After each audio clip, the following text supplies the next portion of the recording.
schools for, I think, 15-ish years. Oh, Star, you remembered. Excellent. Thank you. And so we're recording this session, just so you know, and we'll share it with folks who couldn't be here. So I've taught in the Portland schools for 15 years. I've worked as a English language arts educator. That's where I started my career, and at Lyman Moore. And then most recently was a newcomer ELL teacher in 3rd, 4th, and 5th grade at Reiki Elementary School.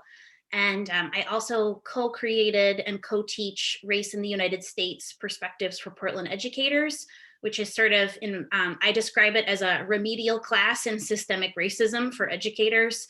And that course has been offered in Portland Public Schools, which is also where I know some of you from, for about 5 years. And I'll co-teach that again with Alberto Morales. We'll do that this summer, if you're wondering if it will be offered again. And I currently work at the district office on the academic team, and I am the social studies lead teacher and Wabanaki Studies coordinator for the Portland schools. And so I'm working on, with a team of teachers and with Star and Chris a bit, developing a curriculum for the Portland Public Schools in Wabanaki Studies. And part of that, yet while kind of housed in social studies, is certainly not limited to social studies. So this is sort of the first of hopefully what will become many endeavors of making those cross-content connections really clear. And I met with music teachers. Ashley, if she's here, I can't see everybody on my screen, had invited me to a meeting with music teachers this fall. And it just became really clear to me that arts educators really needed to hear, not from me, about how to integrate Wabanaki studies successfully into their curriculum, and needed to hear from Indigenous educators themselves. So that was sort of the purpose behind this professional development, to answer many of your questions, just sort of how to do this effectively in an arts context. And as someone who isn't an arts educator, I just felt like there were more questions I couldn't answer than could answer with the music teachers this fall. So I am so delighted to have Star Kelly and Chris Newell here today. Star Kelly is the curator of education at the Abbe Museum, also graduate of the Portland Public Schools. And Chris Newell, director of the Abbe Museum. And I have my little Post-it note, Chris, so pardon me while I like recite off of it. So Chris Newell is part of the Mystic River Singers, a powwow singing group that's been, is it 20 years? Is that, or more than 20 years, Chris? Yeah, performing all over the country. Formerly the education supervisor for the Mashantucket Pequot Museum, founder of the Akamai Education Initiative, which helps public schools figure out how to integrate Indigenous studies into their curriculums. And also longtime supporter of the Upstander Academy, which I'm making a little plug for right now. The Upstander projects created the film Dawnland that many of you may have seen and may recognize Chris from. And they also organize an excellent professional development for teachers, all teachers in middle, high school, though really any grade, and museum educators as well. And that is this going to be offered the first week of August this summer. And if that is a professional development opportunity you're interested in, I'll send out some information or put it in the chat. You can let me know if you'd be interested in attending. And thank you both so much for being here. We just really, really appreciate it. All right, thank you so much, Fiona, and welcome everybody. Good to see everybody. I'm glad to have such high attendance. You know, every time I put together a program like this, I find that there is a lot of interest. You know, and that's one of the reasons why when I was at the Pequot Museum, me and a few colleagues created Agama Educational Initiative, is because we at the Pequot Museum were seeing that, you know, teachers wanted to teach about, you know, Pequot history or tribal histories in Connecticut. in much better ways, but we're having trouble with finding sources, good material, and basically the visit to the museum was where they were getting from. And, they were taking down notes of our tours and things like that. So what we saw was really, the want of teachers to do better when teaching Native histories, but the lack of resourcing. And so Agama Educational Initiative became about unsiloing Native studies, especially in your own home locations, from museums into the world, not just a world of education, I should say, not just other museums, but K through 12 schools, colleges, universities, writing, visual media, things of that sort. So, as a singer with the Mystic River Singers, one of the things that I did when I was at the Pequot Museum was I developed a professional development for music teachers with Jennifer Kreisberg, formerly of the group Eulali. That ended up, with the average attendance for that program is about 80 and ended up with about 150 teachers from multiple states showing up. So I personally see, the want and need for this material to be taught out there. And I definitely understand, why we get so many people here. And hopefully the material that I cover for you today is helpful to you. The way I have my presentation structured is I kind of start off with best practices and just teaching about Native peoples in general. And we talk about English language terminology and things of that sort. It answers a lot of basic questions. And for some people, this is, basic information you've already gone over. But for some people, the reason why I go over this material in this way is because the most common question I get from children, teachers, adults, professors, lifelong learners, you name it, is which term is right? Native American, American Indian, what do I use? So this is, that portion is really about answering those questions where sometimes you're scared to ask, because it seems like such a simple question that you feel like you should know. If you don't know, there's a reason why. The public school system has been, sadly failing, in teaching Native studies and invisibilizing Native people. And the Portland Public Schools, thankfully, with the help of my colleague here, Star, is doing a terrific job, incorporating the largest school district in Maine to work with LD 291 and incorporate Wabanaki Studies, which is so important for not just the Wabanaki peoples in the state here, but for all of your students. The benefit is tremendous when you incorporate Native peoples back into the history of this country and go beyond the timeline of European exploration and start thinking about the 12,000 years of Native occupation of this land. So they kind of, we'll start out with general and then we'll kind of hone it down to Wabanaki peoples. And then we'll talk about the arts. And I have a couple examples. I'll give you some great resources where you can start to look for more material. That's what this is really about. I can't teach you everything in one PD, but I'll give you an example that you can use for art teachers. If those have music questions, I'd be happy to answer those as well. Just give you an idea of how we get through this question of appropriation versus appreciation, which is another very tough question for a lot of teachers to try to answer, especially when trying to teach Native arts. So I'll get right into my presentation here because I have a lot of material and I want to get started. And if you have questions, by the way, go ahead and put them in the chat. And that way I can go refer to them after I finish my presentation. And we can have Q&A, of course, at the end of this presentation as well. So this is what I put together for you today. Portland Public Schools teaching Wabanaki arts. Nope, hold on a second. Control here. There we go. So once again, I'm going to begin with, just kind of best practices when teaching about Native peoples. And this was developed by me and my colleague Donna Spears at Agama Educational Initiative. We created it initially for museum educators, but there's a lot of it you can translate just into the world of education for any type of education, whether it's teaching history, whether it's teaching music, art, you name it. There's a lot of these things that can be helpful to you. So I start off with just talking about English language terminology. And one of the things that in my presentations I try to normalize for people is, the idea that we are speaking in a foreign language to this land. If we're going to teach about Native peoples and teach it in the English language, there is always going to be something lost in the translation, because language is the blueprint of a culture. English is the blueprint of the people from England, where you could own land as property, where civilization was the place where people lived, while wilderness was the place where the animals lived, and things of that sort. Whereas in Passamaquoddy, or my language, in Wabanaki terminology and Algonquin terms, the world is expressed very much differently, and we see the land as the molecules of our ancestors, and ourselves as part of a life cycle that is meant to live as part of what the Europeans would call wilderness.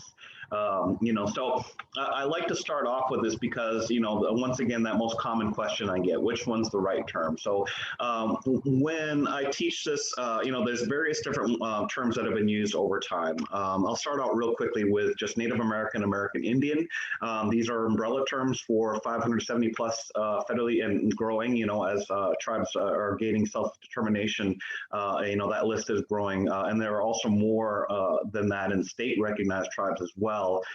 Which encompasses all tribes, and the most common term used in American culture these days. And it really kind of gained credence Native American, especially, the late 80s, early 90s. People started going on from the term Indian or American Indian and started going to Native American. So these terms kind of change with time. Native people with a capital N or Indigenous people with a capital I are once again generalized terms that are not tied to the concept of America. So in the younger demographic, amongst especially people younger than myself, Native peoples, when they do use English language generalized terms, the trend is to use Native with a capital N or Indigenous with a capital I, which divorces us from the idea of America, which has only been even imagined since the 1500s. And once again, opens the door to thinking of the 12,000, 13,000 years of history of Native peoples living on the landscape here. So that's what's currently in vogue, and so when people ask me what to use, I would coach them that this is what you use. But Indian, that term actually, it's one of the oldest ones, of course, that the English were first using. Savage was another one, but Indian is a term we're never really going to get rid of because it is actual legal terminology. It's an early colonial term for inhabitants of Turtle Island, the Americas. It's also the term used in the writing of the U.S. Constitution. So you'll know it's in there a few times. So therefore, any federal laws made about and for Native peoples across the country, are known as federal Indian laws, and the legal terminology of Native peoples as one singular large group, although incorrect, is in use to this day. So a couple of examples: the Indian Gaming Regulatory Act, the Indian Child Welfare Act, and so on and so on. These are all federal laws that affect all tribes across the U.S. And when they use legal terminology, they will use the word Indian. I also note that is sometimes an informal term used by Native peoples in emic situation, which means amongst ourselves. And where that really comes from is the older generation, my father's generation. My father didn't learn to speak English till he enrolled himself in the nun school at about 10 years old. So Passamaquoddy was his first language. And when he started to learn English, the term that was given to him back in the 50s, for talking about, Native peoples was Indian. And so therefore, that's the term that, that generation grew up using. They still use it amongst themselves when speaking in English because they know that they're speaking in a foreign language. And all of these terms, one of the things I will also note is that all of these terms are wrong. So if there's one, the question is which one's the right one. Just understand that they are all generalized terms. The idea of generalizing all of the 1,000 plus cultures of Native peoples that live on this continent here under singular terms began in Europe and then was incorporated here when English speakers and French speakers started to arrive in the area. So it's a European concept to do that. It's we don't have words in our own language. We had to create them when English speakers arrived here. So they are all generalized terms, and I just explained that. They are all ultimately incorrect whenever possible. what you want to do is, and what I always encourage people to do, is be specific about the identity of the tribes by name, or use the name that they use for themselves. And we'll be talking about Wabanaki peoples, of course, and I'll start to get into where that name comes from, what it means, how it breaks down, who are the tribes within the Wabanaki cultures, and other things.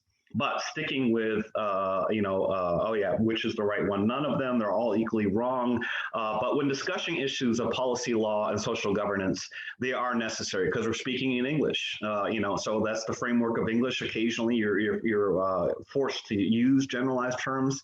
Once again, I coach people that the popular terminology in the younger demographic is Native or Indigenous, and the older demographic is Indian or American Indian is still used in common. But when speaking about a specific tribe or region, use the name of the tribes you're speaking about. Another step further is to learn how to say those names in their own languages. That's a tougher step, but it's one thing we always appreciate. What I always tell people is, our children in our communities have to learn the English language, and by fourth grade, they're learning words like onomatopoeia. It just seems fair that English speakers would, learn to use our names and our languages for ourselves, and then try to get a deeper understanding of who we are through our language. Other terminology we run into, this is once again kind of basic information. Tribe is an anthropological term for a culturally distinct society. A nation, this might be a little bit surprising that it's actually a term that was forced on tribes to the Indian Reorganization Act of 1934. So we were sovereigns of our own, but not necessarily the English term nation with defined borders, and how it's done these days, where the St. Croix River is literally a line, or if you're on one side of it, you're in a different country than the other side of it. Our borders overlap with one another. So the idea of a nation as it exists today is really something that we had to start to play the game of after the Indian Reorganization Act of 1934. What that act did was it got rid of the ability of tribes to treaty with the United States government, and therefore the United States government can make laws. So to protect ourselves and our determination, protect our self-determination and protect our sovereignty, we play the game of nationhood, in our quasi-sovereign status with the U.S. government, and that's how we maintain ourselves. And our people are now citizens of nations in a lot of respects. But these are all English terms. They're they're kind of all mixed together. So occasionally you'll see tribal nation put together. And so this is sometimes used by tribal governments in their English name as a way to include both. So examples of where this all exists. My tribe, Passamaquoddy tribe at Indian Township, that is our official name to the U.S. government. Penobscot Nation is how the Penobscots choose to define themselves in the English language to the U.S. government. My wife's tribe, Mashantucket Pequot Tribal Nation, is their, once again, official sovereign name. So these English names, we play with the English language and play the game of nationhood. Band, you hear Holton Band of Maliseets or a Aroostook Band of Micmacs. That's a subset of the self-governed entities of the now quasi-sovereign nations that exist, that are Native peoples in their communities. And of course, the community is a social term for all Native peoples and their families, both Native and the non-Native people with kinship or marriage ties to the Native peoples. So if people are living within the community, they're married in, like my mother, who has lived in Madotmiguk for over 40 years, she can understand our language really well. And she's considered in a lot of ways, even though she's not Passamaquoddy and she's not considered as such, she's considered a member of our community, very much so, because she contributes to the fabric of our community. Culture. Native American culture is not singular. That's a common thing that happens with teachers, and even in the media today. I saw an interview just talking about sports teams yesterday, and the interviewer kept using the Native American culture is just not being taught. There's over 570 tribes, and they're all different and see the world differently. We all have languages that were developed on the landscapes that our cultures come from. So therefore, it's not singular. There are over 1,000 Native communities in existence, each with their own communal, tribal land and ways of life. Be specific when talking about a specific tribe or culture. When naming a tribe or culture, use the linguistic term for the tribe culture uses for itself when available from a competent source. Sometimes using a source like a 17th century English document is not exactly the best source, but our languages are still spoken today, so there are ways to find, the Passamaquoddy Maliseet languages, the entire languages up on the Passamaquoddy Maliseet language portal. So there's definitely ways from competent sources, tribally sourced material, to find linguistic terms if you want to dig that far and take that extra step. When highlighting cultural practices, utilize tribally sourced material, languages, and examples when possible. But I'm going to give you one example that's actually outside that the tribes actually use ourselves. And do not ask students to perform cultural practice. What I mean by that is, the first Thanksgiving narrative is often taught, as with the narrative that was created in the 19th century and the 1870s of this friendly encounter between Pilgrims and Wampanoags, and there's a thing that used to happen a lot where kindergarten and first grade teachers, and it still happens to this day in some schools, dress up the students as pilgrims and then make the paper headdresses and dress up the other students as Indians. That's an idea of performing nativeness or whatever to suit that need, and that's something that we would want to. I would coach you away from, definitely, for sure. Is anything of that sort.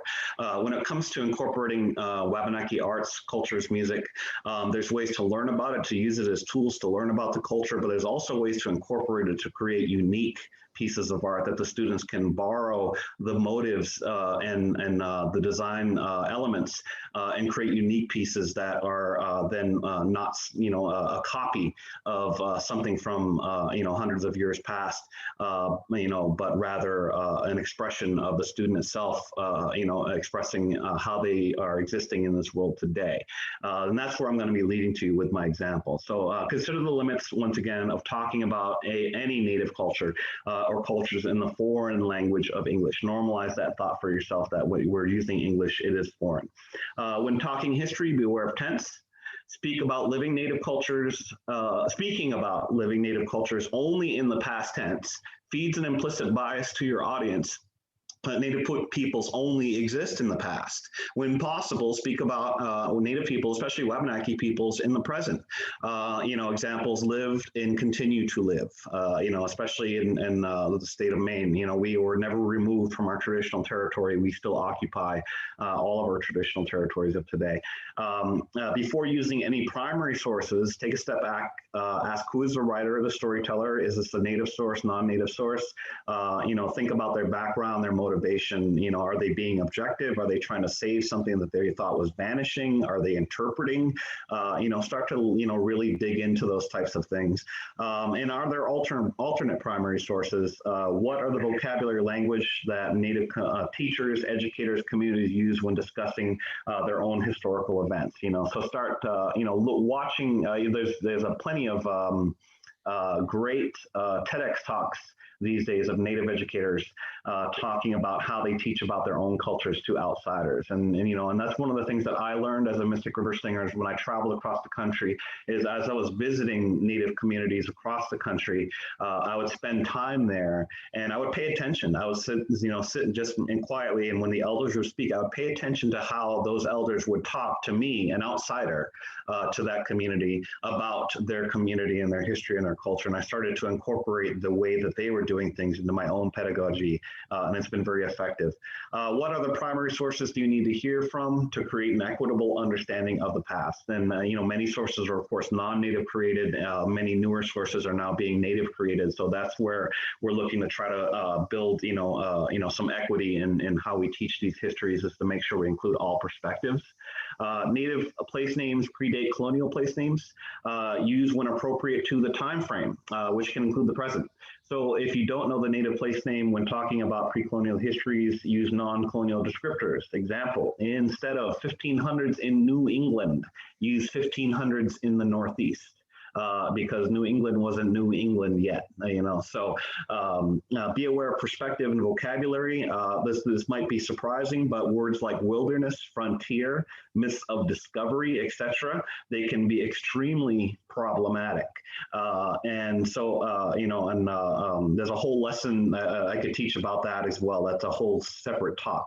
But expand your vocabulary to more objective terms. Wilderness, I talk about it as the natural world, and people are part of the natural world when I speak about it in the English language.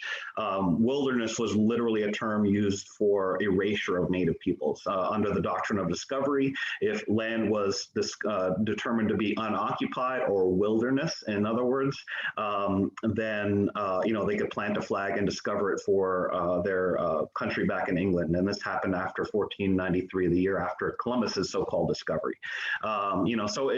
Using the word wilderness was a way to erase native peoples or to even dehumanize. The word savage comes from the French sauvage, which means of the wild. So describing native peoples that they were encountering here as of the wild rather than of civilization was a way to make them sound in a way less than human, and was an easy way to then discover their land, our ancestors' land, I should say. Ways to counter problematic vocabulary: discuss the terms, question them. Whose words are they? What perspectives do they convey? Update your own terminology. And when it comes to land exploration, by ships, Europeans didn't have anybody showing them where to go. So that was exploration on their end for sure. But when it comes to talking about 19th century westward expansion and say Lewis and Clark, that was not exploration because they were being led by native people everywhere they went. The story of Sakakawea, she was about 14 or 15 years old and led them through that mountain passage, carrying her 1-year-old child through a very well-known passage to her, so well-known that she was able to bring her child with her. It was an easy trip for her.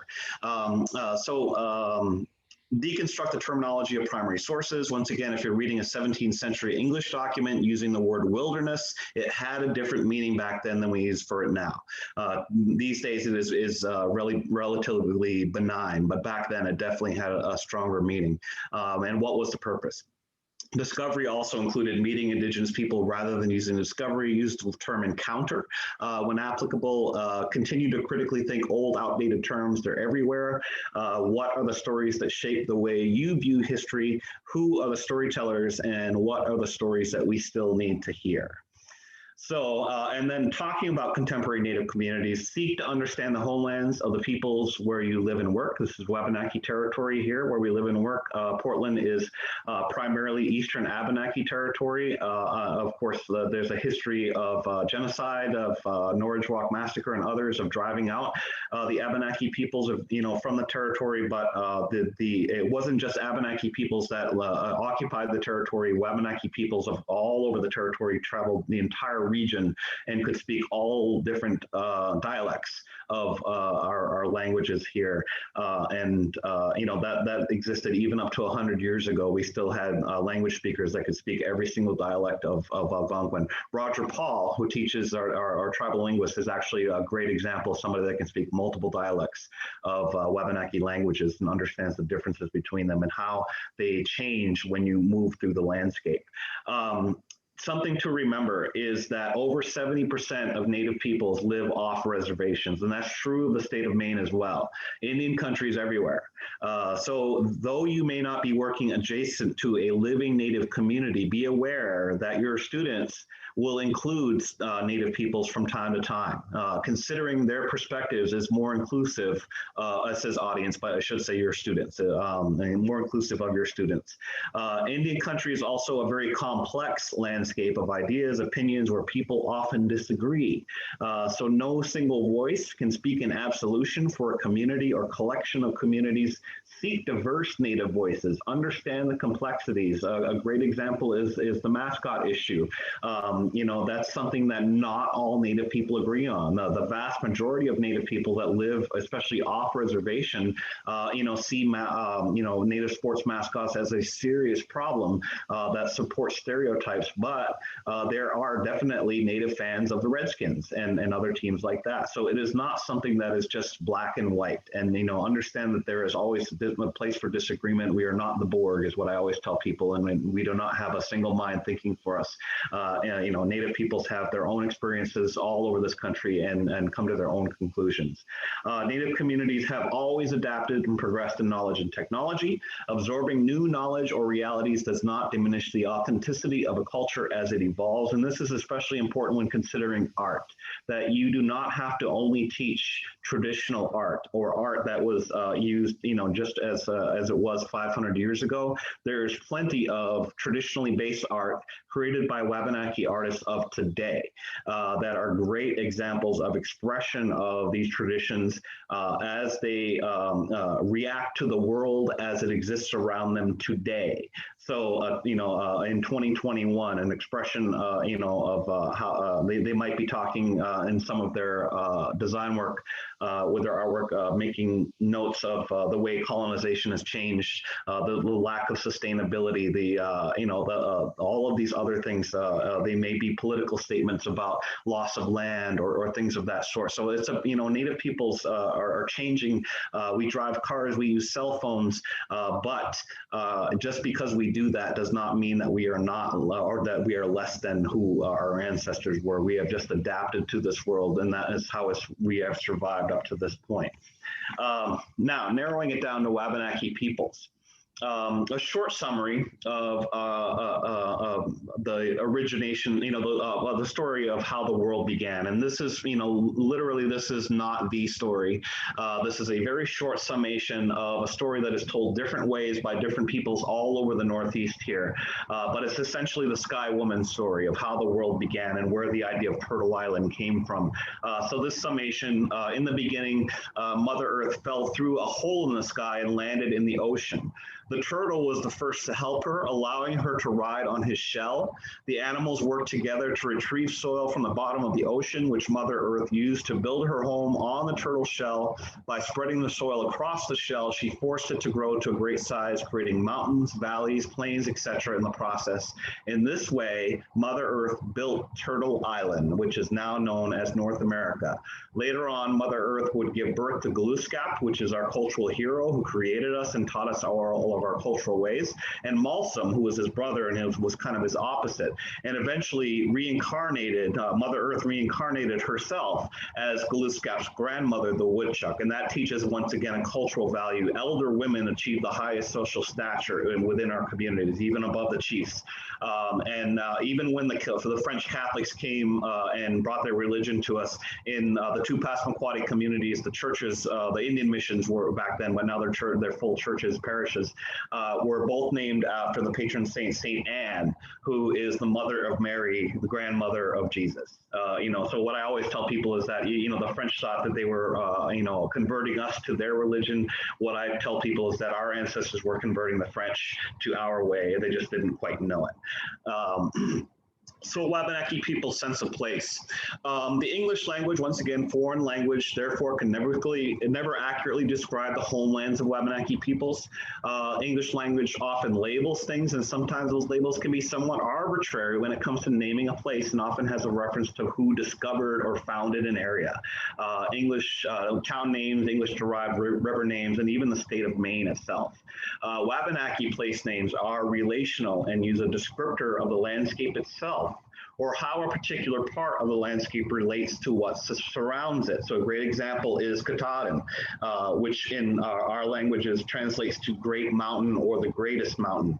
So if you are an English speaker and you were to use the map name Mount Katahdin, you would actually, to a Wabanaki speaker, be saying Mount Great Mountain, and it sounds a little bit silly. And so actually most Mainers are actually well ahead of the curve on that, which I'm so proud of, and just use Katahdin when they describe describe the mountain, which is really awesome, to see that kind of cultural competency happen.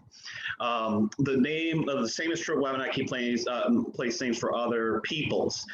So, once again, we didn't have label names for different races and things like that. So we had to create them, as English speakers arrived, as we had to, communicate with them. So the word Wenuch is our word for a white person or a French person, depending on how it's being used. The etymology of that word really breaks down from a question, which, is more of who are you and where do you come from? And that's really what it's about. Skijin is a word we use to describe any native person these days. It's really the true translation of that word, though, is surface dweller, as in living on the land, as opposed to the Europeans who were arriving on ships and lived on the ships initially. So that was the difference: the view from the boat, the view from the shore, the alternate perspectives of the land, and everything that's included in that. That's where that word would get developed from. Is, well, once again, we had to use it, and where how it gets derived is our relation to one another. This is a map of Wabanaki Territories. Still to this day, this is Wabanaki Territories, and the land of the Dawn here, the peoples of the Dawn land. This includes the colonial borders that we have nowadays, and gives a decent breakdown of where the different tribes are located. And it says through the early 18th century, we're still in the Norridgewocks and many of these, the Penobscot tribes, of course, the Eastern Abenakis, because of their alignment with the French in the 18th century, were actually distrusted by the Americans in the burgeoning state of Mainers, and were driven out, very violently through forcing them out, or sometimes through massacres. So that's a part of the history of the state as well. But still, even in these modern day times, a lot of those Abenaki peoples are starting to move back into these territories. So we still occupy them, is what I tell people. At the Abbe Museum, this is a great landscape of Wabanaki, or the land of the Dawn, Wabanaki Territory, without the colonial, landmarkers here. And so as you think about the landscape here, get rid of those ideas of the state of Maine and everything like that, and look at, this is Skudig. This is the land of my people, the Passamaquoddy people. Pescadamukari means the place where we spear pollock, which is the mouth of Skudig here. And this is refers to the seasonal run of the pollock, where we could come in the summer times and we would be able to spear in our fishing wares enough pollock to be able to get us through the winter time, and then move into the woods during the winter to hunt deer and gather in the woods as well, and get our medicines and building materials.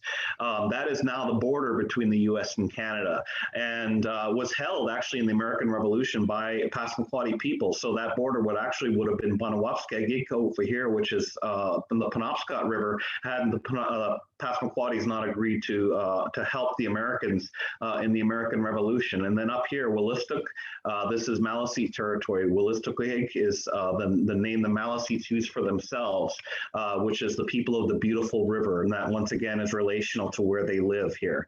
And so all of this territory was well known. People in Passamaquoddy territory were traveling all the way down here to even what we call the people, the southern New England area here, Long Island Sound, Cape Cod area, because we were trading with these tribes for some of the valuable resources they had, one of which was wampum, which are shell beads, which are made from the quahog and the channeled whelk. And the quahogs that they have in Long Island Sound and around Cape Cod develop a purple color in there. So you could get a purple and white bead. And with those belts, we were using them as mnemonic devices, as ways to create laws, as ways to record our histories with art, and symbology, as ways to declare war, declare peace, as ways to call, for chiefs to gather, to choose new chiefs, and things of that sort. There's a lot that was involved with the use of wampum, but we don't have the natural resources on the coast of Maine to produce it. So we have wampum belts that describe how the Wabanaki tribes are interacting, the protocols for interaction with the Wabanaki tribes in existence, yet we do not have the natural resources to make them. We were getting them from the tribes all the way down south here. So this was entire territory was traveled extensively, and it was only 100 years ago that the town of Plymouth was celebrating the 300th 300th anniversary of the landing of the Mayflower. They invited Passamaquoddy and Penobscot chiefs to arrive there and join in the celebration. And when they went, they did not go by road or by train. They traveled by canoe, using well-known river routes, portages, as well as coastal sea routes to get down there. And so just 100 years ago, that knowledge was still in existence. And when you take away the colonial borders and the roads, you can start to see how you can travel this territory with the rivers as highways, and how that infrastructure was already built. And that's how the landscape of what we've known as the land of the dawn, is incorporated with us. So now we get into talking about art and how to teach art, when it comes to Native peoples. And one of the things I try to get at first is, what is Native cultural appropriation? And there's a very simple definition here, but it's the taking and use of Native cultural ways, practices, arts, and imagery, whether accurate or not, without permission of the culture portrayed.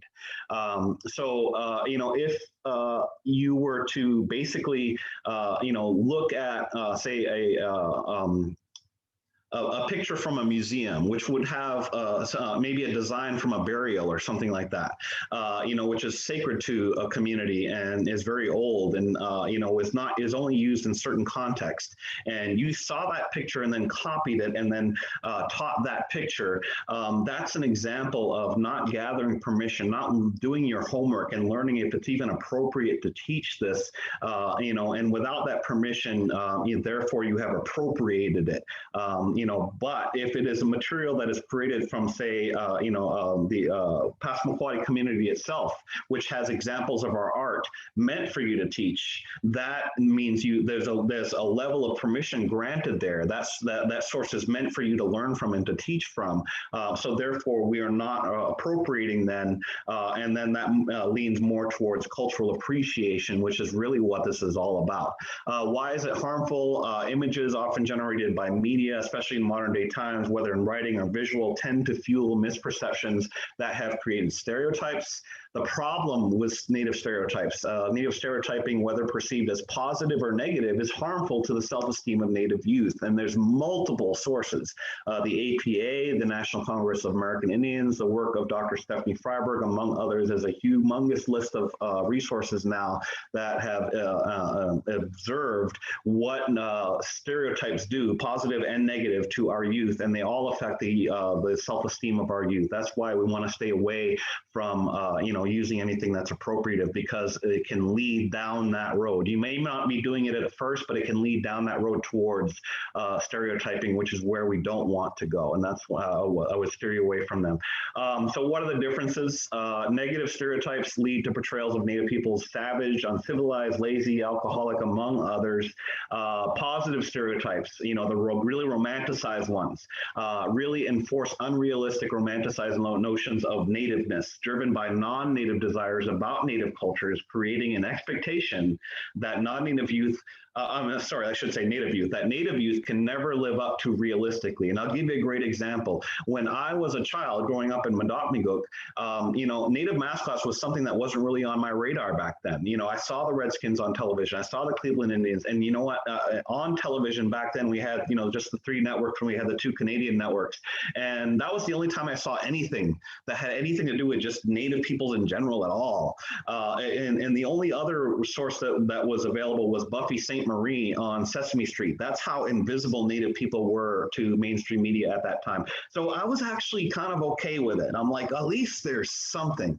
It wasn't until I got to Dartmouth College, the Dartmouth Indian had been gone since the 70s, but the presence of the mascot was still there at the games with the fan behavior, and that's where I experienced that fan behavior for the first time. And what I realized was these people really meant to honor us, with these portrayals of, dignity and respect and nobleness and all of these types of things. And me, I'm like, I am not what you guys are imagining here. I went to Calais High School. I grew up in Monadnock. I'm a freshman here. I can't live up to that. And it did affect me. And I did not graduate from Dartmouth College. And one of the reasons why is because of the social atmosphere and the pressure, the constant pressure cooker as Native students we were under to live up to the imagined stereotypes that existed back in the 90s, and a lot of that being pushed by positive stereotypes. So appropriation versus appreciation. When we, how do we improve the good for the diverse population of students? When engaging Native content, make sure there is an understanding of the specific Native culture being portrayed. So once again, if you're teaching, a piece of art, talk about the culture, where it's coming from, and background of it. Is it old traditional? Is it contemporary? Contemporary arts are just as great to teach about as well. When possible, obtain permission. So, one of the things I talk about as well, dream catchers is a common thing that's taught across the country. And one of the things that got lost with dream catchers is that they got sold so much on the market by Native and non-Native people that the history of it got lost. Dream catchers come from the Anishinaabe people, the Ojibwe people. They have a purpose within the culture, and there's a way to use them appropriately, which requires hanging them up in the sunlight to clean them every day. So there's a lot of cultural context that gets lost. So, if you made dream catchers by buying a book, especially from a non-Native writer that just taught you the way to do it, without the cultural context, of having an Anishinaabe teacher give you all of that story and give you that, permission to be able to pass that on, then you're really appropriating a Ojibwe culture. And even Wabanaki peoples that would make dream catchers are appropriating an Anishinaabe culture, So there's even Native people can even be guilty of that on occasion as well, and then as we learn, we do better, and that's one of the things that where our cultures have been affected so much by colonization. Sometimes that is the road to us entering into specialing into our own tribal arts as well, and that sometimes it begins with those things of learning some of those bad habits, but then we learn better and we start to narrow down to our specific tribes and learning cultural context to go along with it. Best way to obtain permission is by training by Native staff or portrayals of Native culture done by Native peoples. So there's a lot of video content that's out there these days of Native artists or Native historians or other people talking about art, and they are, respected community members. And so their community puts them forth to tell these stories for them. And so that's once again, an example of a portrayal of a Native culture done by a Native person, So if you're going to teach about the jingle dress, there's a great video made by the Mille Lacs Band of Ojibwe who have an origination story to the jingle dress. And the story is told by the guy who is the keeper of the story for that community. So they do exist out there. And I'll be pointing you to some Wabanaki sources at the end. Search for and use tribally sourced material. Tribally sourced education material is meant for use by the public. So there's already an implicit permission when it's created for you like that. When done right, the students and staff appreciate Native cultures in an accurate, culturally competent manner. It lifts up and centers the voices of Native peoples and how we want ourselves to be portrayed. It creates better citizens, Native and non-Native alike. Sadly, Native cultures, sorry, I broke my own rule there. I should say no, Native cultures are still taught misrepresented. And students still exit elementary school believing Native peoples are all dead and gone. This is something I saw at the Pequot Museum a lot. We're in a tribal museum next to Foxwoods owned by the Pequots, and it was not uncommon for the children and even the adults and the teachers sometimes to ask if the Pequots were still around because they had been fed a story of genocide through their public education system experience. And so, they're just not making the connection, even with a Pequot educator leading their tour, right? Imagine how uncomfortable that is having to answer that question, but that does happen. So let's leave them with the knowledge of a vibrant and complex cultures that are originalist land and still exist here. It's still part of it, still contributing to it. It creates better relationships with local Native tribes going forward, a better relationship to this beautiful piece of land we now call the state of Maine that has been stewarded for 13,000 years by Native peoples prior to the arrival of colonists around 500 years ago. What are the benefits to the process? The power sharing. This is where, you really got to think about it here, is power sharing here. Where does the, if you're teaching something, where did the power come from?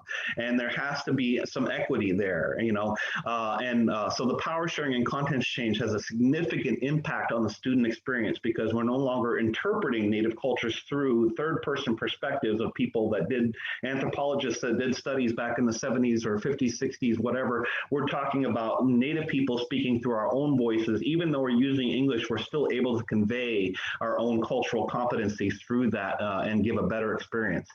So that power sharing, and content change does significantly impact the student, and especially impacting those implicit biases that the pop culture is going to feed to them when they leave your classroom.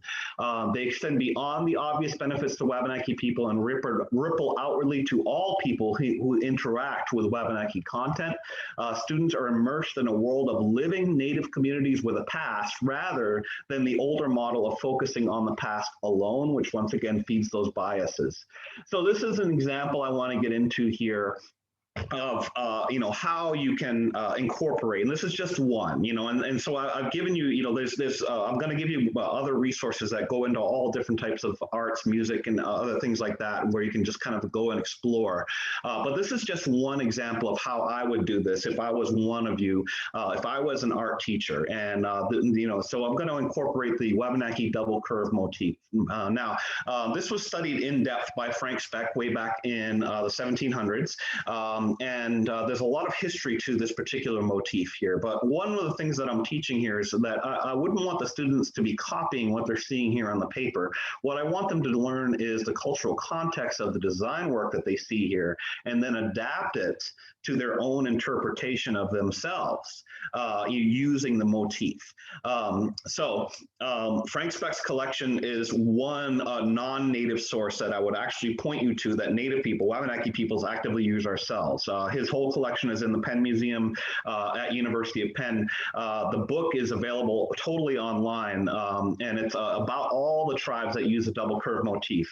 And these are tribes that the motif began with the St. Lawrence River tribes and split into two basic categories in the Eastern and the Western. And ones we're talking about is the Eastern ones that came down here with the Wabanaki people. So he does a good job of breaking down basic designs here, as you can see, examples of basic elements.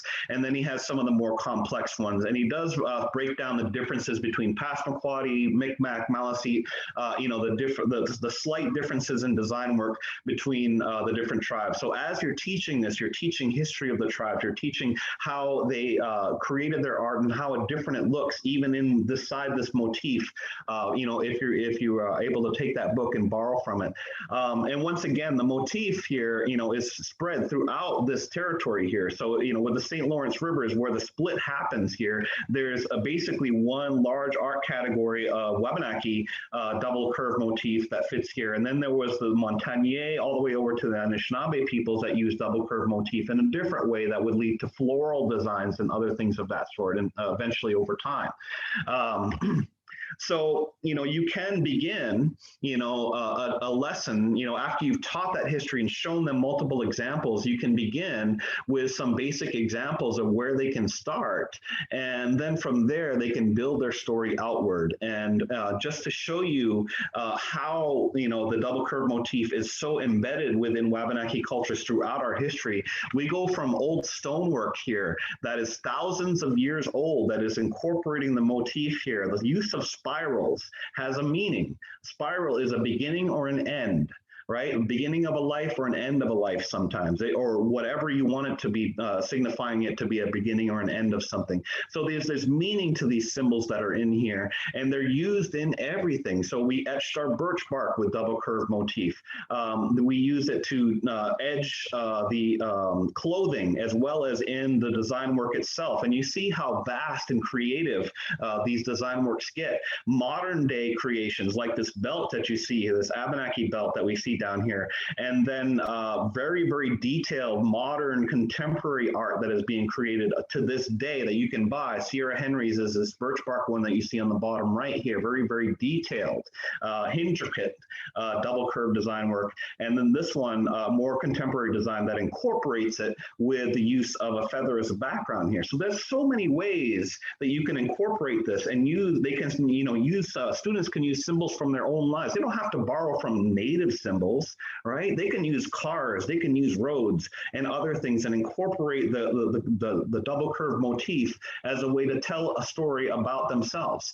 And this is an example right here in the Mi'kmaq Wolastoqey Center, which is one of the resources I point you to, of how these are interpreted and how you would want to teach the students to interpret their own designs for themselves. So this very, very simple design that we see right here in the upper right corner with the spirals, this represents an individual's earth walk. The first curve on the left represents life within our mother's womb, our first home. After birth, when we walk, our earth walk begins. So right here, the first spiral, that's the beginning of life. And that as we grow and go outward into the world and our walk into the earth begins. Oops, I just skipped that, sorry. That is a telling of a story of life here, and it's symbolized with, this double curve. So we are gifted with life's challenges, ups, downs, you name it, symbolized by the rise in the center of the motif. When our earth walk ends, we are placed in the womb of our earth mother in the fetal position. That's how we bury those that have passed on traditionally in the old days, as we would bury them in the fetal position as if they were babies again, to return to our spirit walk so that when they exit this world, that's the other spiral on the other side, which is symbolized by the curve on the right of the motif. So, using this as an example, you can then say, okay, I want you to create, your own double curve project. So after learning about the history of the double curve motif, how it is used in Wabanaki arts, from traditional to contemporary and everything in between, we can use the concept of double curve abstraction to create a design with personal meaning to your individual student. And they have to use a lot of imagination here. They may begin with basic double curve models, but are encouraged to go beyond traditional designs, think about how to represent their lives now in this motif, and personalize their design to their own interpretation. I would also add that in our own communities, we add color as we teach our students about this nowadays as another layer of learning. So that's another element that you can use. You can also use different mediums. We don't just use colored pencils or things of that sort. We've made double curve designs with yarn, gluing yarn to a piece of paper and different colored yarns and things of that sort. So there's other mediums that you can use, various different ways that you can incorporate this. The end goal is an abstract art piece, not a copy of something that they saw where they would be appropriating, but an abstract art piece that is unique to the student. Part of the learning process will be for them, they would be, they are asked to interpret their own piece to their peers, with the basic questions: what does your design represent, and what story are you trying to tell that you want others to remember? And that's the purpose of these arts. We created art to please the creator, but also to preserve memories, all right? And that's the purpose of the art on the wampum belts, to create laws. So there's a deeper meaning to art. It does have a spiritual connection, and by doing this, the student creates a spiritual connection to their own art. They are not appropriating native culture. They are expressing the world that they see around them as they experience it, using just the motif of the double curve. Another great one that I didn't have a slide for here that we use in our own communities is, our beadwork. We've absorbed Loom Beadwork. So if you want to teach a quick lesson on just how to make beadwork design, use the small graph paper with the real small squares on them, and have them make a design on that graph paper, because when we design Loom Beadwork, that's how we do it. Literally, we design every single color in every bead, and that's how a beadwork design is made. So that's another example of just learning how to create a beadwork design, and they don't have to copy traditional Wabanaki artwork. They can just use the model that we use to teach our own children how to make a beadwork design, as a way, to incorporate, once again, traditional arts. So suggestions of where to learn more, and I'll be making a PDF of this, with all of these, and I'll give it to Fiona to be able to send out to you all so that you'll have, all of this available to you. But these are just some good examples. Passamaquoddypeople.com is a website created by the Passamaquoddy Tribal Historic Preservation Office. It includes a lot of information on history, culture, arts, as well as music. The first native music ever recorded in this country was Passamaquoddy music, recorded in the 1890s by Jesse Walter Fuchs on wax cylinders, Thomas Edison's new wax cylinder machines. And they have been preserved at the Library of Congress, and they finally gave us permission to have them. They finally gave them back to the communities, and we have been actively studying them. And on Passamaquoddypeople.com, there's a whole lot of examples, digital recordings of those original wax cylinder recordings. So if you really want to hear traditional Passamaquoddy music as it was sung in the 1890s and have explanations of it, you can go there and have tribally sourced information. And it also incorporates something that we at the Abbe Museum use as well, which is a great thing for other people to start learning, is something called TK labels, or traditional knowledge labels. In other words, we are taking our conservation and categorizing it using our own languages rather than English language terminology, for the different objects. So you'll see that on Passamaquoddypeople.com. When you look at the collections, they'll have a TK label. It'll have in our own language, and it'll have the English meaning of how we're categorizing the information on there. The Penobscot Nation Museum has a full boat of historical, cultural information, lots of art to look at as well. I would encourage you to visit at any time. It's a great museum. It's a tribal museum, so it's once again unapologetically Penobscot in the way they present things. And they also have a full list of materials for LD 291 freely available for download for Penobscot Nation. The Abbe Museum Educator Hub is something that I would always point you to. All of that material was created with the community. So once again, tribally sourced material, incorporated into the Abbe's Educator Hub. The Musée de Abenaki is the Abenaki Museum located in Odanak, Quebec. Another great one, teaching Abenaki history. The Mi'kmaq Wolastoqey Center in the University of New Brunswick. Tons. If you're looking for arts and music, Jeremy Dutcher, who is, was a Grammy Award winner, Maliseet, singer who sings traditional music and contemporary music on piano, and everything in between. There's this so much for you to look at and explore and start to incorporate. And once again, all of that is tribally sourced. So therefore, there's an implicit permission for you to be able to learn from it and to incorporate in your teaching.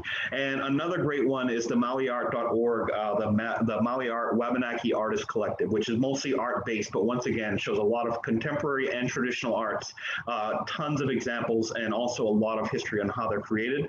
Some of the books that are out there, the Wabanaki People of Maine and the Maritimes is a resource book created with the tribes, funded by the American Friends Service Committee. It was made actually back in the late 70s, early 80s.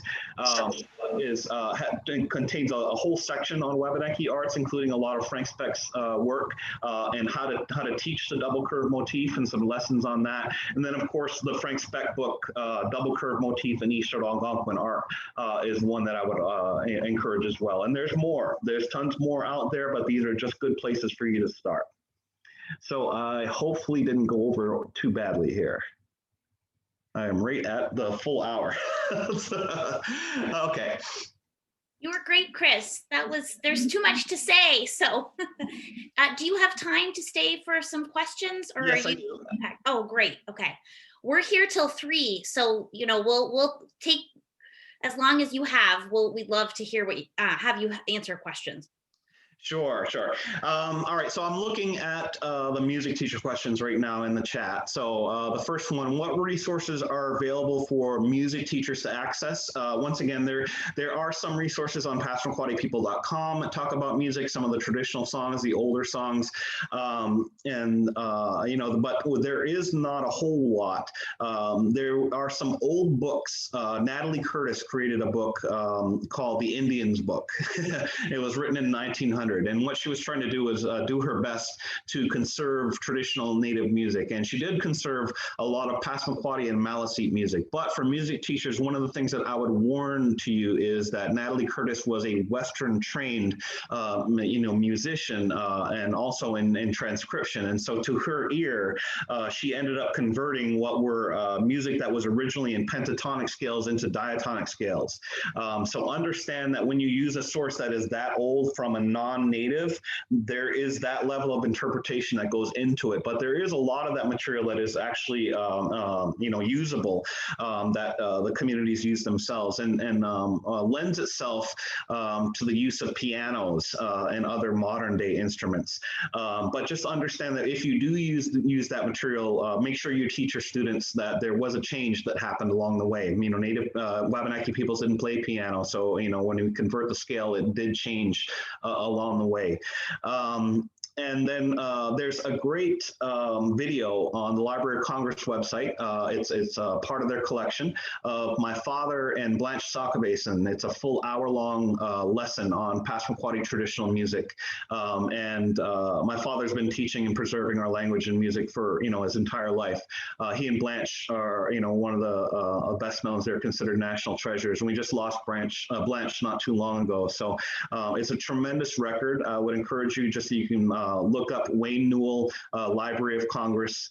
You will end up coming to that video. It's part of their collection now. So I would definitely encourage you to go there to learn about Passamaquoddy music. What would you like us to focus on for teaching our students and building a unit? Once again, that try to undo those implicit biases that the pop culture world that they're going to encounter is going to feed them, and what other teachers may feed them accidentally, not intentionally, but just may themselves. I would focus on the living, breathing authenticity of the cultures that we have today and get them excited about a world where, Passamaquoddy, Penobscot, all of these languages are still spoken, our traditional arts are still taught and created, and our children are involved with that as well, and that is continuing. And once again, to get rid of that idea that we're only authentic 500 years ago, as museums have been perpetuating us for so long, that we are authentic in our own skin in 2021, and especially in our arts as we react to the world that is around us today. That's just as authentic as the way our ancestors were reacting to the world that they lived in the 1400s and further back. What are the essential questions in enduring understandings for music? When it comes to Native music, I break it down to that generalization. Phil Deloria had a great question in a book that he wrote, where he, in one of the chapters, he discusses, Native music in general. And he asked the question, if I were to ask you, what is the sound of Indian? How would you describe it? And for most non-native people, they would often describe, the Western, tunes, or maybe the tunes that, da da da da da, or the doom doom doom doom doom doom doom, because of what pop culture has been feeding them, in Westerns and in, mascots and things of that sort, and to, definitely understand that is a complete misinterpretation. That when it comes to the understandings of music, that the beat patterns are complex. It is not as simple. It's not chanting. Number one, it is music. So these English language terms that are commonly interpreted on there, explore beyond that. Teach it as music. How do you teach? If you're going to teach about French music, how would you incorporate teaching first about French culture and the idea of where the French are creating their traditional music, traditional Western music from? Start to think about the framework of doing it that way, rather than doing it in the way that Europeans have been doing it since the beginning, because the very first book about Native music was a book by Theodore Baker written in the 1890s. It was his dissertation from the University of Leipzig. It was written in German, and the English translation of the title is Of the Music of the North American Indian. Now, there's a problem there because he used a generalized term. He was only studying Seneca music. just Seneca music, which has its own beat pattern, it has its own culture, it has its own stories that go with it and everything along that line. And by using that generalized term, it began to be the model that all teachers used from then on to teach Native music units. And so if Wabanaki resources are out there, especially on YouTube. There's some great ones. And then I would also, if you're going to look at other tribes, a great resource that I always point people to is a website called ojibwe.net, OJIBWE.net. And they have an entire music section on there. They have traditional Anishinaabe music, traditional Ojibwe music, which in the language, and then they have the English translation. They have contemporary songs that are made by their students in today, talking about water protectors and things of that sort, once again in Ojibwe, and with the English lyrics. And so you can, as a teacher, be able to hear the students sing, be able to follow along with the way they've written the Anishinaabe, learn the language, and then also learn the English translation. And then there are even things like classic songs in American culture, like Christmas carols, Silent Night, and Oh Holy Night, and songs like that are sung in Ojibwe, that they sing those in modern day times, so that's an incorporation of how, they exist in this world today. But when you change it from English into Anishinaabe, the meaning changes. So when you see the translation, you will see that it doesn't translate exactly to the original lyrics. And so there's a cultural, happening, an interpretation that happens. That's something that's essential for students to understand when learning about Native cultures. Stop thinking in English is what I always try to, something I borrow from Roger Paul, is that you really have to think outside of that box. Let's see, we just talked about resources for music teachers.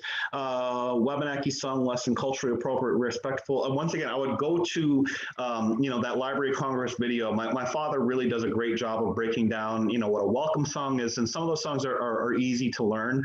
We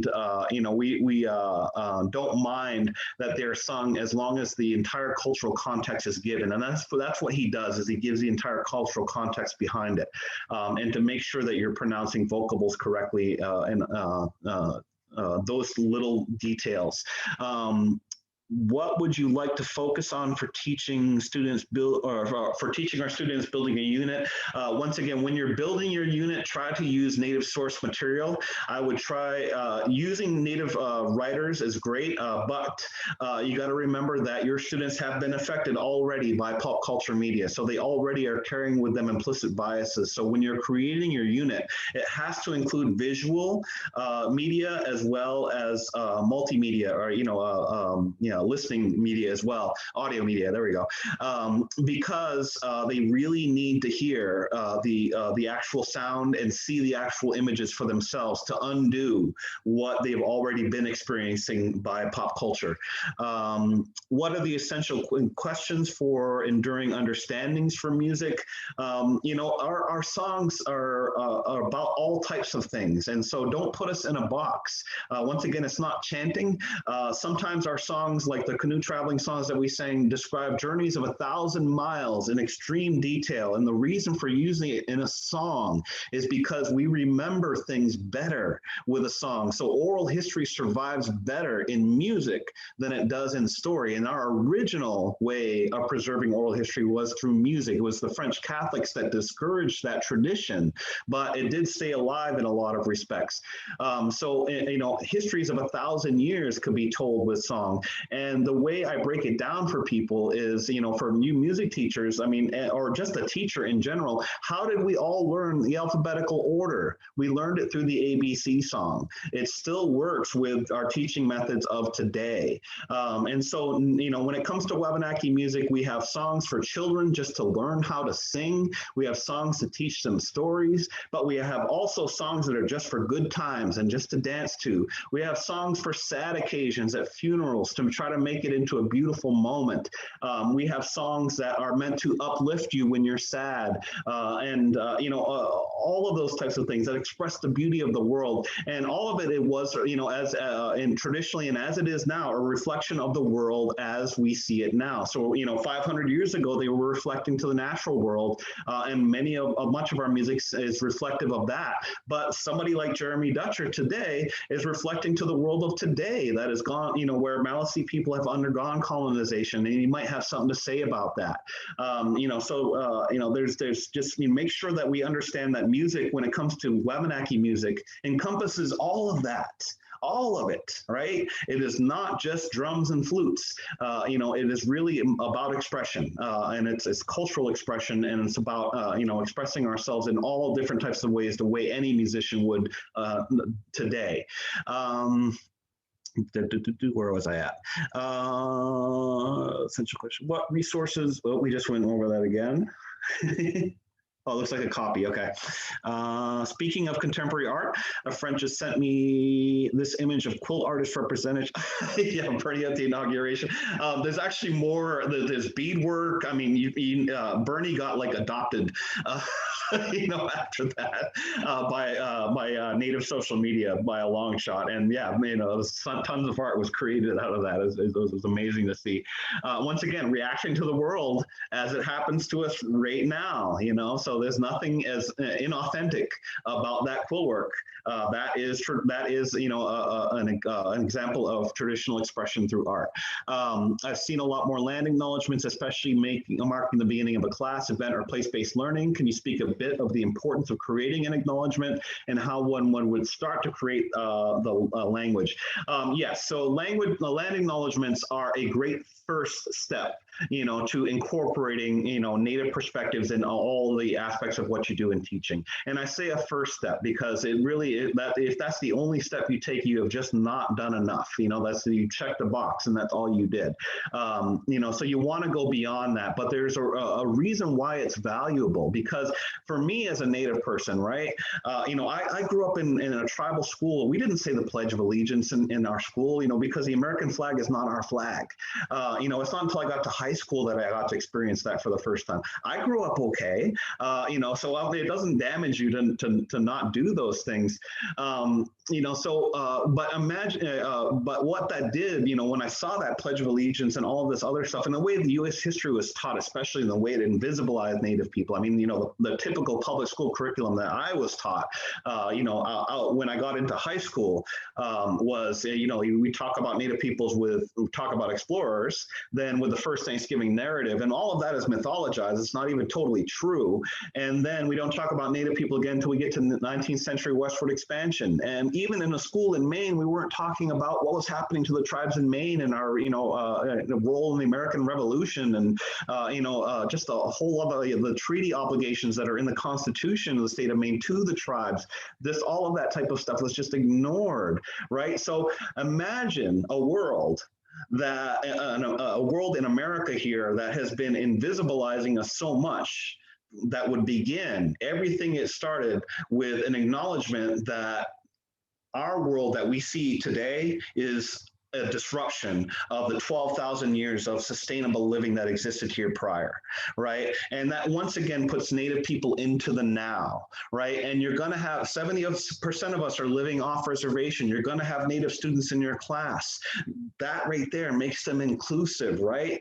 And it broadens your students' knowledge right away. It gets rid of that implicit bias that time began with the arrival of European explorers, which is how typical history units are taught, and opens their mind up to that 12,000 years of occupancy and the development of language, culture, and history over that time period. So that's the importance of it. And so for me, just thinking of the world my children are growing up in, I can just imagine a world where, I was frustrated by, the way Native people were made invisible. I had a chip on my shoulder about it for a lot of my life. I was angry about it. And that's something that a lot of us when we leave our reservations go through.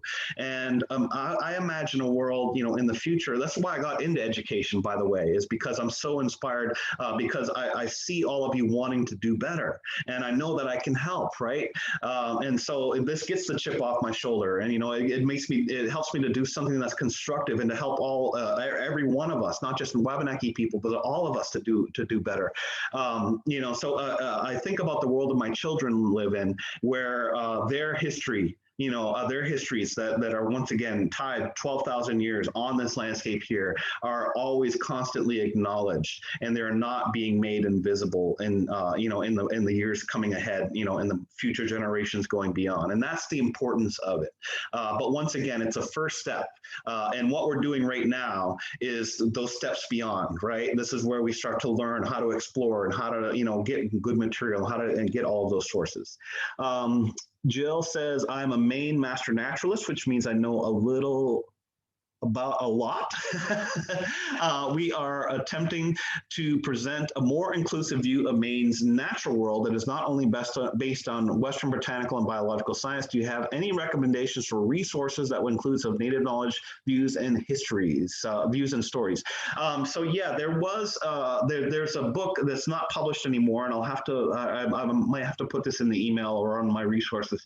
But there was a lot of our traditional medicine and gathering of plants was recorded in a book back in the early 1900s by a gentleman named Newell Louis Dana.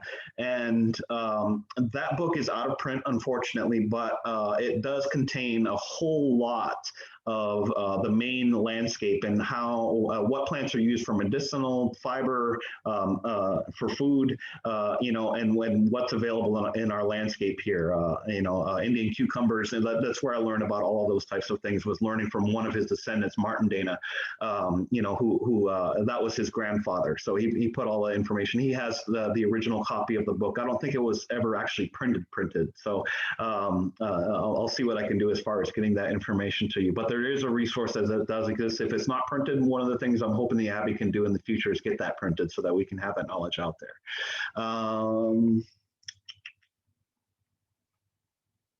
Would you consider it appropriation if a group of students portrayed Wabanaki myths and stories either visually or in performance?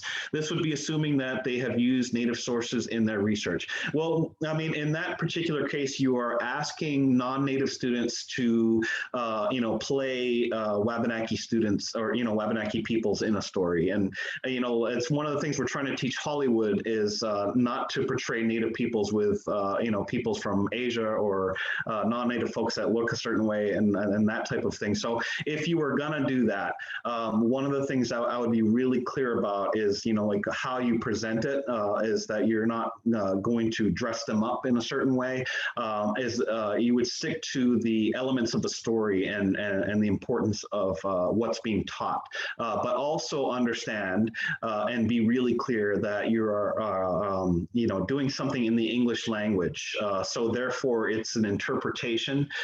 It is not going to be 100% accurate. So I'm not really too big on, performing, a traditional Wabanaki myth, visually through a performance. However, there are modern day plays that are being created by Native artists that are once again incorporate the values of Wabanaki culture, arts, and our stories, and our modern day interpretation, which are much better for you to pull from. Malian Dana has a great one which deals with a very hard history that's going to be coming out in the upcoming year, about Martha Moxa and scalp proclamations and some of that history. But there are other pieces that have been created in the state, and we at the Abbey are working with Portland Ovations and as well to put on a few of these performances with traditional Wabanaki storytellers. This will be Wabanaki storytellers telling their stories, so it's not an appropriation, it's their own stories being told, but, and once again, it's an example of viewing how the art gets exhibited from our own perspective and then taking that, taking the good from that and incorporating that into your own practice. practice in your own pedagogy for yourself. Let's see what else. What is the best way to make sure your sources, books, children's books, are authentic other than readings, biographies, perhaps? I mean, of course, there's the recommendations that we make, but a great resource to go to that's available to you is a website called American Indian Children's Literature Blogspot. That is run by Dr. Debbie Reese and Dr. Jean Mendoza. They are both Native writers, and they review all literature that comes out every year that has to do with any tribe, whether it's Native created or non-Native created, and they review it. They will tell you if this is a great resource. They will tell you if it is garbage. They will, and they will literally be, they will literally, be that clear about it, that you should not be using this resource at all, because, and these are the reasons why. And every year they put out a recommended reading list of new material. So you got a year-by-year list of recommendations for all levels. And that includes music books and art books as well from other tribes. And then another resource I point to is Birchbark Books, which is run by Louise Erdrich's family. Louise Erdrich is a very famous Anishinaabe author. All of the books being sold on her family's website are all Native authored. And if you are a teacher looking to create a unit, you can call them up and work with them, and they will suggest a set of books to go with your unit and work with you on developing your curriculum as well. So they do offer that service. I think I got through all the questions. So are there any last ones before we wind up? Because we are definitely over, and I know you guys got stuff to do.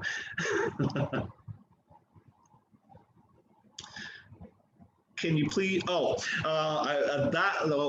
the name of the unpublished book I shared in response to the Jill's Naturalist question, once again, I'll have to contact Martin to get that, because once again, I don't think it was actually published, and I'm not sure if it's available online either. So, but I know it exists, just in his family. So I'll have to get back to you when I send out the resources through Fiona with an answer on that. Let's say a Native and non-Native artist collaborated on an art piece that included some Native cultural elements. In your opinion, would this team need permission from the Native artist tribal authority to proceed? Who has the authority to approve or disapprove? If a Native artist is recognized by their community as such, then they have a people that claim them. They have full license to use their traditions as they see fit. However, they are accountable, as I am, to their own community. So one of the things that I would caution sometimes, in collaboration, is if you're going to collaborate with a Native artist, if they have that level of accountability, then they are going to produce good art that has that level of permission that is not appropriative and all of those things. But if they do not have that connection to community, I'm not saying that it's absolutely this way, but they may lack that accountability, and that sometimes leads into uncomfortable situations in the products that get created. So that's my I know it's not a great answer, but that's my word of warning there.